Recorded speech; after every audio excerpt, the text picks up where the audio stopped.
do we have here? We got the Miguron Moyarl. I can't freaking pronounce it. I'll put it up here. This thing is so freaking cool. This might be the budget knife of the decade to me. Well, maybe not the decade, but budget knife of the year, I would say. 14C28N, great blade steel. Look at that grind. Full flat grind, or nearly so. I'm going to call it a full flat grind. Nice and smooth. I think it's PVD coated, I think. It's not DLC, I don't think. That would be a lot on a $40 knife. I think it's 40 bucks, something like that, 36, I forget.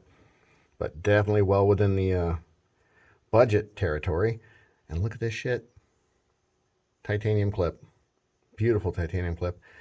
Mine, I don't know if it's everybody's, but mine sticks up a little tiny bit off of the body. This is kind of a neat little thing.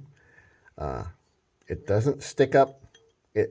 It's far enough away from the body, just, you know, a few thousandths, to where it doesn't rattle, right? It's not rattling, but it's far enough up to where it actually can vibrate when the blade closes. So let's see.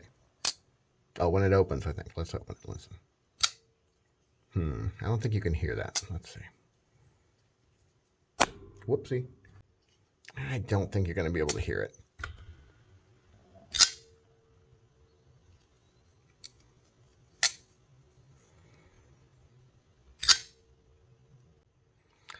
I don't know if you can hear it, but when you open it, this thing vibrates, as long as your hand's not, you know, up against it. So when I open knives, generally my hand's kind of like this, so there's a little bit of space there so it can vibrate. This is a weird thing. Not a lot of people give a shit whether their pocket clips make a little ring noise or not, but I kind of like it.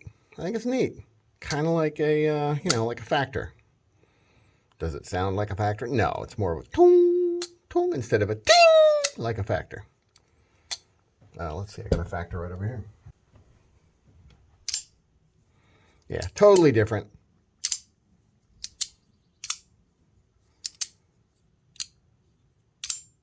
My factor doesn't ring as much as most do because I cut the blade down a little bit to make it more pointy, and it lost a little bit of its ring.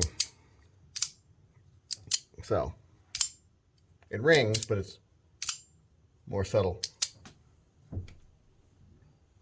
So, not quite like a factor, but neat, a neat sound. All right, so on with what the knife actually is.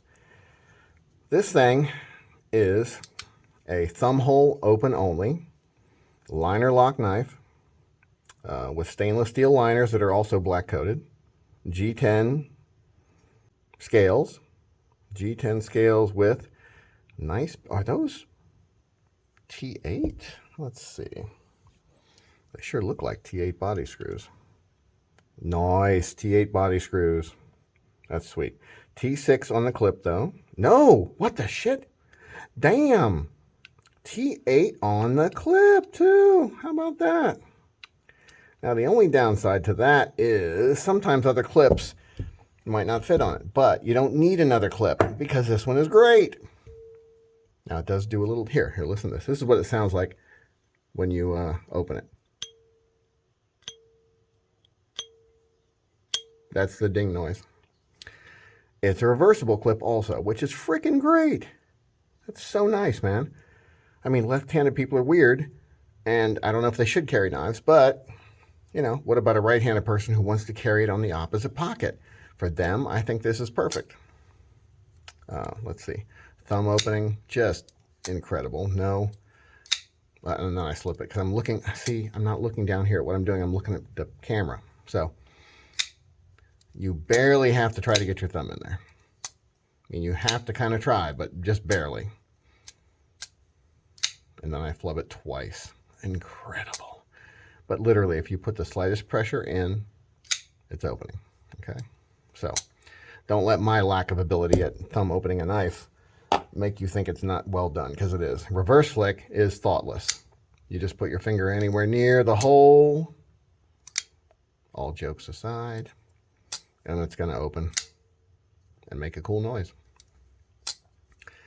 Very slicey blade. I've carried this and used it a few times, so it's not the original factory edge, but yeah, it's not super sharp. I've cut, I don't know, I've probably made 10 cuts with it on various things, boxes and whatever. So, you know, it's not the original factory edge anymore, but it's still sharp. Let's see.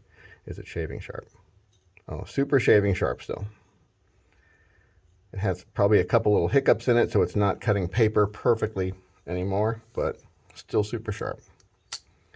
14C28N is a great steel. It doesn't hold an edge quite as well as, you know, well heat-treated D2, say. But as far as budget steels goes, it's supposed to be the most rounded out one. I think this is pretty neat, too. Check this out. This is kind of a high-end thing. Now, it's, you know, I'm not saying it's harder to do than just putting a little cutout right here, you know, a full cutout through maybe that whole distance to make the lock bar able to be moved easily. That's what those cuts are for right there. They're for making the lock bar move easy, right?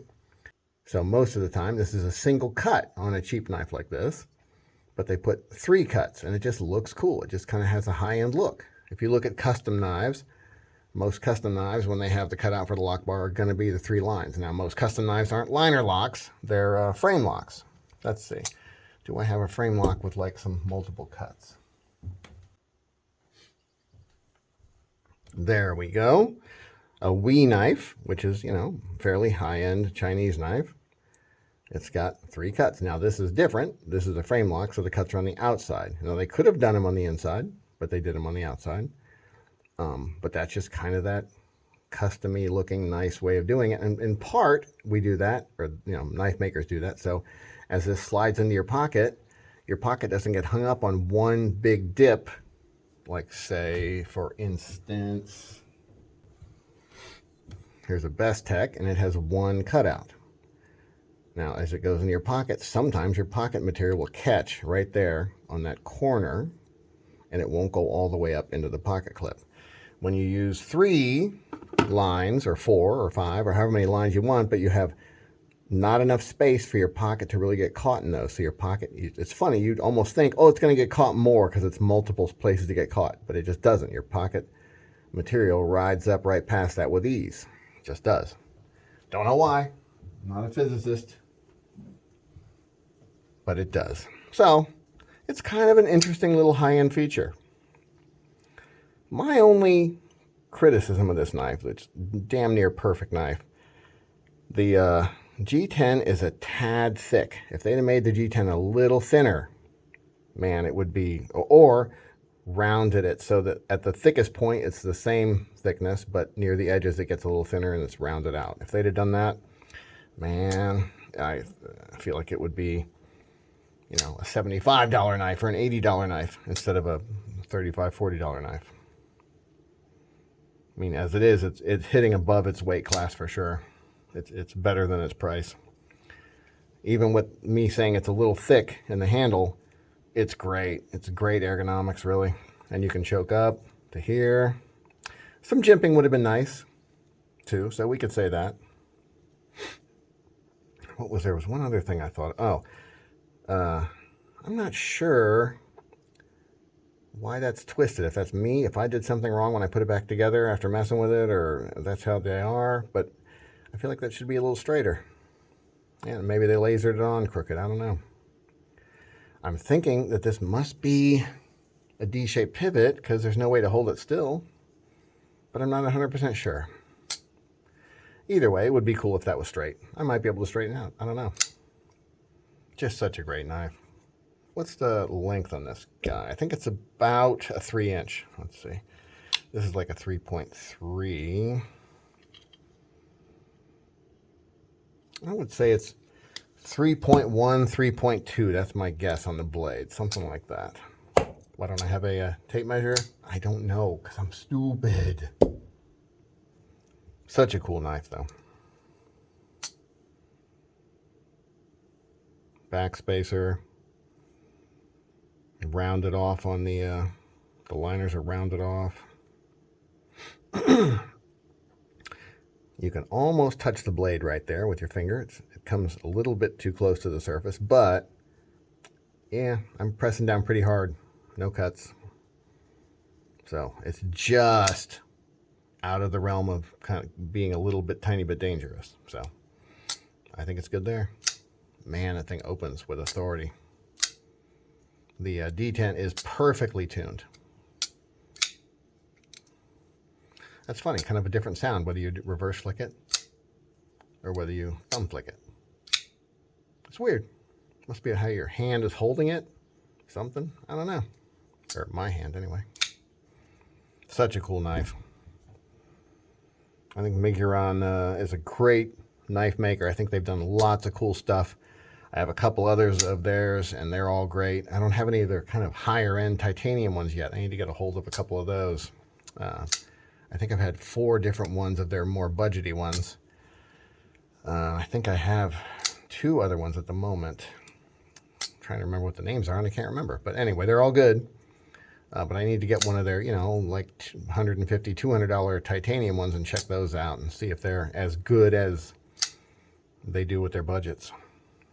Miguron Moyarl, whatever the hell it's called. It's a cool knife and probably my budget pick of knife of the year. Oh, I just wanted to say, a lot of knife manufacturers screw up on the lock access on how they round off that edge of the lock.